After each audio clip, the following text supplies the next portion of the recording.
Hello दोस्तों, आपका स्वागत है मेरे YouTube चैनल दी कॉमिक आईक्यू पे। आज हम बात करने जा रहे हैं स्पाइडरमैन 4 की एक न्यू एक्साइटिंग न्यूज़ के बारे में।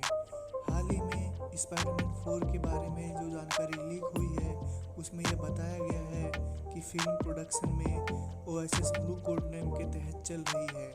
हालांकि यह सिर्फ एक वर्किंग टाइटल है, लेकिन इस नाम को लेकर एक इंटरेस्टिंग थ्योरी सामने आई है जो कॉमिक्स से सीधे जुड़ी हुई है। स्पाइडरमैन ब्लू कॉमिक्स में पीटर पार्कर के ग्वेन स्टेसी और मेरी जेन के साथ रिलेशनशिप पर फोकस किया गया है, खासकर ग्वेन के लिए उसके डीप इमोशंस पर। ओएसिस ब्लू का कनेक्शन इसी इमोशनल स्टोरी से हो सकता है, जिसमें यह आइडिया मिलता है कि फिल्म में पीटर अपने दिल के इमोशंस और प्यार के बीच फंसा होगा, जैसा कि उस कॉमिक्स में दिखाया गया था। स्पाइडरमैन ब्लू कॉमिक्स 2002 में रिलीज हुई थी। एक बहुत ही इमोशनल और दिल छू लेने वाली कॉमिक थी, जो पीटर पार्कर और ग्वेन स्टेसी के बीच के रिश्तों को फिर से दिखाती है और ये बताती है कि कैसे ग्वेन की मौत ने पीटर के जीवन को हमेशा के लिए बदल दिया। अगर स्पाइडरमैन में यह लव ट्रायंगल दिखाया जाता है तो पीटर को ग्वेन और मेरी जेन के बीच के रिश्ते को लेकर स्ट्रगल करना पड़ सकता है,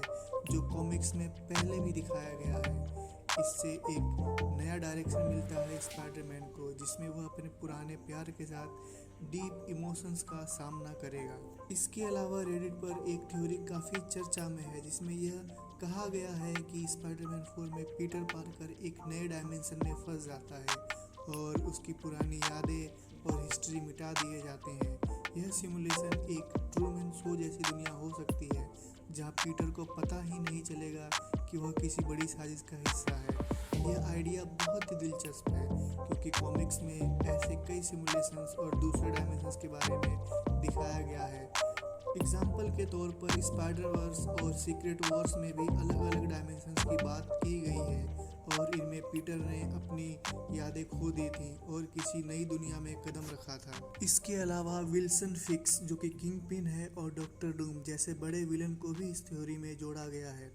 किंग पिन ने कई बार अल्टीमेट स्पाइडरमैन कॉमिक्स में अपनी भूमिका निभाई है और डॉक्टर डूम को फैंटास्टिक फोर और अवेंजर्स की दुनिया में मेन विलन के रूप में देखा गया है। इन दोनों कैरेक्टर्स का एमसीयू में इंट्रोडक्शन स्पाइडरमैन 4 के लिए एक अच्छा कदम हो सकता है, जिससे कहानी में और डेप्थ आएगी। इसके साथ साथ रीड रिचर्ड्स को एक मेंटर के रूप में पेश करना भी सोनी के लिए फ़ायदेमंद हो सकता है, क्योंकि यह एमसीयू के एक और लिंक से जोड़ सकता है, जैसा कि आयरन मैन के साथ हुआ था। हालांकि यह आइडिया काफ़ी इंटरेस्टिंग और क्रिएटिव है, लेकिन कुछ फैंस का मानना है इस सिमुलेशन के आइडिया से दर्शक थोड़े उदास हो सकते हैं। अगर पीटर को इस हैप्पी लाइफ को छोड़कर वापस अपनी असली दुनिया में लौटना पड़ा तो इससे दर्शकों को बहुत ही निराशा हो सकती है। फिर भी यह आइडिया स्पाइडरमैन कॉमिक्स के बहुत सारे डार्क स्टोरीज से मेल खाता है और अगर सही तरीके से दिखाया जाए तो एक बेहतरीन स्टोरी बन सकती है।